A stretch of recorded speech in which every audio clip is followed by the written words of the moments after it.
सभी को नमस्कार। आज के इस वीडियो में हम इंडिया में साउथ वेस्ट मॉनसून के आगमन को या ऑनसेट को लेकर अभी क्या चल रहा है उसके बारे में डिटेल से चर्चा करने वाले हैं। शॉर्ट वीडियो होगा, क्रिस्प में होगा, इंफॉर्मेशन आपको बेहतरीन मिलने वाली है। तो सबसे पहले तो मैं आपको साउथ वेस्ट मॉनसून 2026 का जो इंडियन मेट्रोलॉजिकल डिपार्टमेंट का फोरकास्ट है, पूर्वानुमान है, उसके बारे में जानकारी देता हूं।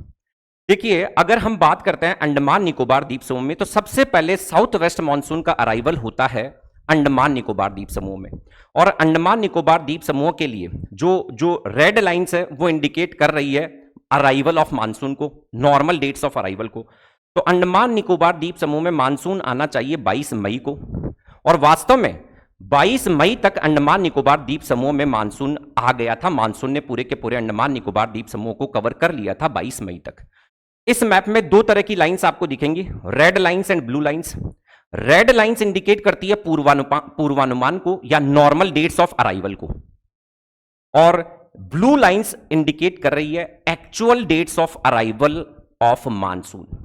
तो आप देखेंगे कि 22 मई को अराइवल होना था अंडमान निकोबार द्वीप समूह से, और वास्तव में 22 मई तक अंडमान निकोबार द्वीप समूह को मानसून ने कवर कर लिया था। आगे बात करते हैं अपन मालाबार कोस्ट। मालाबार कोस्ट पे 1 जून को मानसून को आ जाना चाहिए था। Normal date of arrival is 1 June, लेकिन एक्चुअल में मालाबार कोस्ट पे मानसून आता है 4 जून को। लगभग 3 दिन का डिले हम मालाबार कोस्ट के ऊपर भी देख सकते हैं as far as the arrival of south west monsoon is concerned. Then look at the point very carefully कि जो मुंबई है, मुंबई में जो नॉर्मल डेट ऑफ अराइवल है वो 10 जून है।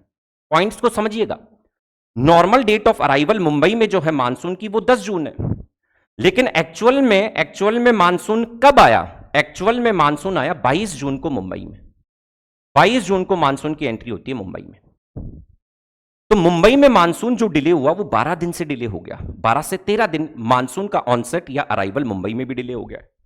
और अब आप एक चीज ऑब्जर्व कर सकते हैं, अभी तक मानसून को, ये 27 जून को ही अपडेटेड मैप है इंडिया का regarding advancement of south west monsoon. South west monsoon के आगमन को लेकर ये 27 जून को ही अपडेट किया गया है। ये ध्यान से देखिएगा, लास्ट अपडेट। तो 27 जून तक स्थिति यह है कि ये जो आपको पार्ट दिख रहा है जहां पर ब्लू लाइंस नहीं दिख रही है, वहां पे अभी तक मानसून का अराइवल नहीं हुआ है। You can observe Jammu and Kashmir, Ladakh, Himachal Pradesh, Punjab, Haryana, UK, UP, Rajasthan, Gujarat and northern part of MP. 27 जून तक यहां पे मानसून का अराइवल नहीं हुआ है। इन राजस्थान के लिए जो नॉर्मल डेट ऑफ अराइवल है, आप देखेंगे बिल्कुल रेड लाइन को पकड़िए 20 जून वाली। राजस्थान के लिए नॉर्मल डेट ऑफ अराइवल है 20 जून, जो कि राजस्थान के सदर्न पार्ट से मानसून की एंट्री को रिफ्लेक्ट करता है 20 जून। तो इसकी अगर मैं समरी आपके सामने प्रेजेंट करूं, वो एक टेबल के द्वारा मैं एक समरी प्रेजेंट करता हूं आपके सामने। समराइज किया मैंने कि अंडमान निकोबार द्वीप समूह में आना चाहिए था 22 मई को, लेकिन वहां टाइमली अराइवल हो गया है साउथ वेस्ट मानसून का, no problem at all. Malabar coast पे मानसून को 1 जून को आ जाना चाहिए था, लेकिन मानसून 4 जून को आया। Normal and actual dates of arrival. Mumbai में मानसून को नॉर्मली 10 जून को आ जाना चाहिए था, लेकिन मानसून आया कब? 22 जून को। 12 दिन का डिले यहां हमें देखने को मिल रहा है। राजस्थान में जो नॉर्मल डेट ऑफ अराइवल है वो 20 जून है as per the forecast of IMD for 2026, लेकिन it is likely to reach by Rajasthan by 30 June. Rajasthan में 30 जून तक मानसून के पहुंच जाने की संभावनाएं व्यक्त की गई है। तो मानसून में भी लगभग 10 दिन का, राजस्थान में भी मानसून के अराइवल में लगभग 10 दिन का डिले हो सकता है। तो ये एक टेबल के फॉर्म में मैंने आपके सामने डेटा को प्रेजेंट किया है।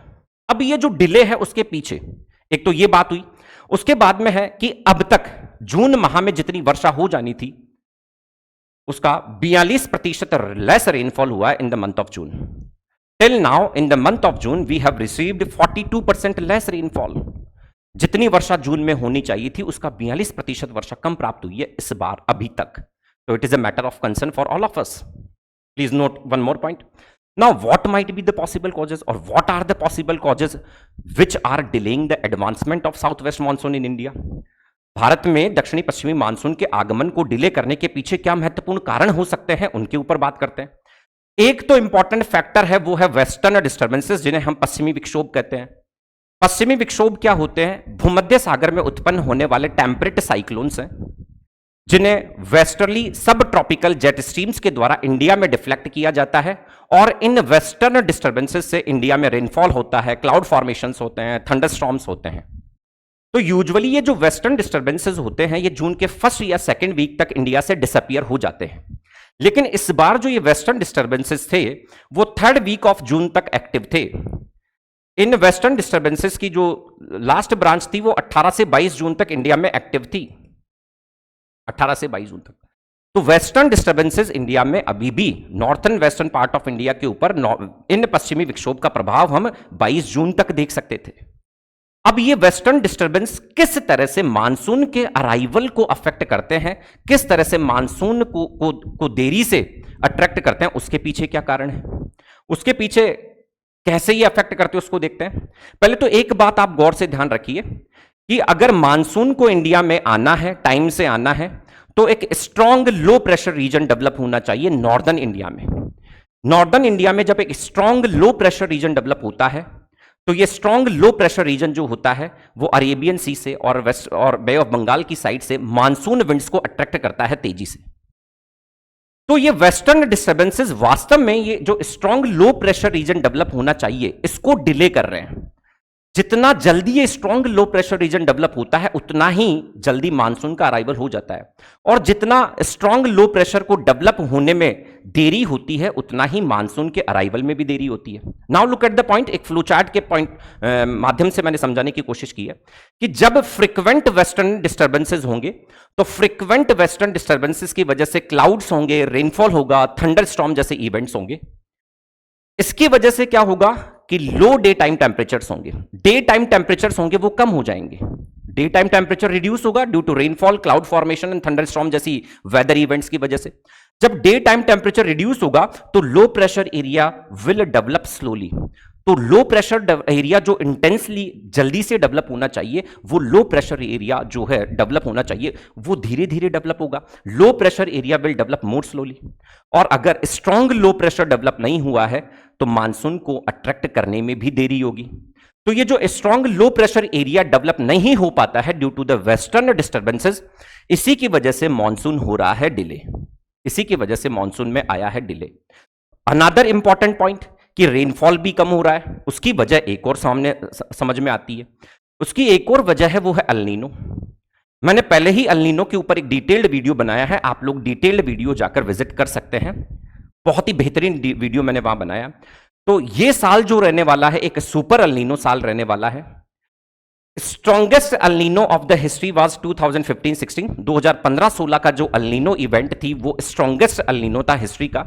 And this year is also likely to be a super El Nino year, जहां पर पैसिफिक ओशन में सी सरफेस टेम्परेचर जो होंगे, समुद्र की सतह का तापमान होगा वो औसत से 2 डिग्री सेंटीग्रेड से भी ज्यादा रहेगा। इसी सुपर एल नीनो इवेंट को ध्यान में रखते हुए इंडियन मेट्रोलॉजिकल डिपार्टमेंट ने पहले ही चेतावनी जारी कर दी थी कि इस वर्ष इंडिया में जो रेनफॉल होगा during the season June to September, जो कि साउथ वेस्ट मानसून से रेनफॉल होता है, it is likely to be 92% of the long period average. El Nino की वजह से भारत में इस वर्ष जो साउथ वेस्ट मानसून से वर्षा होने की संभावना है वो है लॉन्ग पीरियड एवरेज जो रेनफॉल होता है उसका 92% केवल, मतलब औसत वर्षा से वर्षा कम होने वाली है इस वर्ष इस स्ट्रॉन्ग या सुपर एल नीनो की वजह से। क्लियर हो गई बात?